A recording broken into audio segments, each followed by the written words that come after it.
Remue ménage. Remue ménage.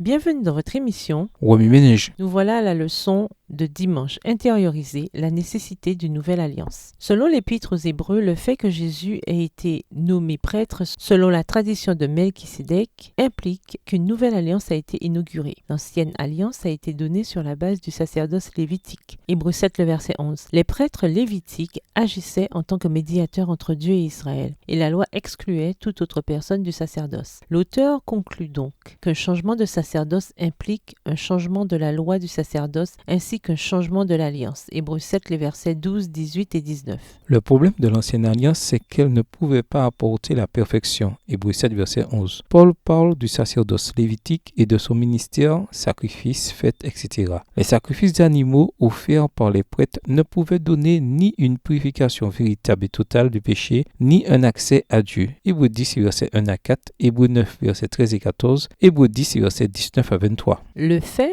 qu'une nouvelle alliance était nécessaire ne signifie pas que Dieu a été injuste avec Israël lorsqu'il lui a donné l'ancienne alliance. Le ministère lévitique et les services du tabernacle étaient destinés à protéger ses enfants de l'idolâtrie et à les orienter vers le futur ministère de Jésus. L'Épître aux Hébreux souligne que les sacrifices étaient l'ombre des biens à venir. Hébreux 10, verset 1. Alors qu'il dirigeait le regard vers Jésus, les sacrifices devaient aider le peuple à mettre son espérance et sa foi dans l'agneau de Dieu qui enlève le péché du monde. Jean 1, verset 29, à comparer avec Ésaïe 53. C'est le même point que Paul souligne lorsqu'il dit que la loi était notre surveillant jusqu'à la venue du Christ, afin que nous soyons rendus justes aux yeux de Dieu par la foi. Galates 3, verset 24. Ou que Christ a conduit la loi de Moïse à son but, pour que tous ceux qui croient soient rendus justes aux yeux de Dieu. Romains 10, verset 4. En d'autres termes, même les 10 commandements, aussi bons et parfaits soient-ils, ne peuvent sauver. Romains 3, les versets 20 à 28, Romains 7, les versets 12 à 14. Ils fournissent une norme parfaite de justice, certes, mais pas la justice, pas plus que se regarder dans un miroir ne peut effacer les rides de l'âge. Pour une justice parfaite, nous avons besoin de Dieu en tant que substitut. Pour une justice parfaite, besoin de Jésus en tant que substitut.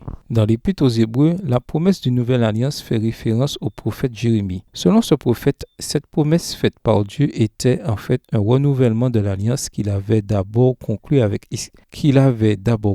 Israël par l'intermédiaire de Moïse. Jérémie 31, versets 31 à 34. On pourrait donc soutenir que Jérémie 31 ne parle pas strictement d'une nouvelle alliance, mais d'un renouvellement de l'alliance initiale avec Israël. En fait, Hadasha, le terme hébreu pour nouveau, peut avoir à la fois le sens de renouveler et de tout nouveau. Le problème de l'ancienne alliance, c'est que le peuple l'a rompue. Hébreux 8, les versets 8 et 9. Ce n'était pas l'alliance qui était en faute, mais plutôt le peuple. Si Israël avait discerné le Messie à venir à travers les symboles et avait mis sa foi en lui, l'alliance n'aurait pas été rompue. Mais à vrai dire, il y a eu de nombreux croyants tout au long de l'histoire d'Israël en qui les objectifs de l'alliance ont été atteints et qui avaient la loi dans leur cœur. Psaume 37, le verset 31, Psaume 40, le verset 8, Psaume 119, le verset 11, Ésaïe 51, le verset 7. Bien que la nouvelle alliance soit un renouvellement de l'ancienne alliance, elle est en un sens nouvelle. La promesse de Jérémie d'une nouvelle alliance n'envisageait pas simplement un renouvellement des conditions qui existaient avant l'exil, qui avaient été brisées et renouvelées plusieurs fois parce que la nation avait sombré dans l'apostasie. Et tout ça parce que le peuple n'était tout simplement pas disposé à respecter sa part de l'alliance avec Dieu. Jérémie 13, verset 23. Ainsi, Dieu a promis de faire une chose nouvelle. Jérémie 31, le verset 22.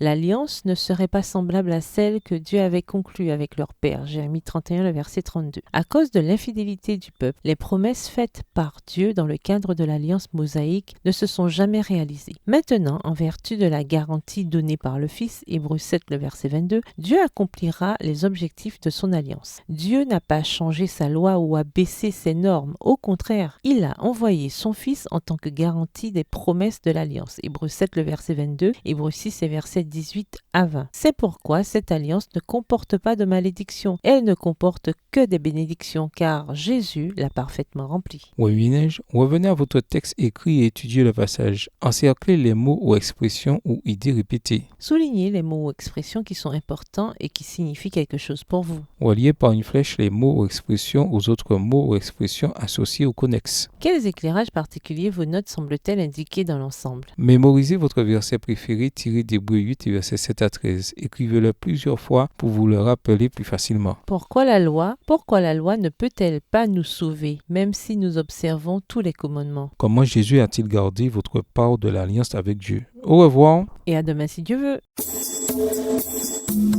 Remue ménage.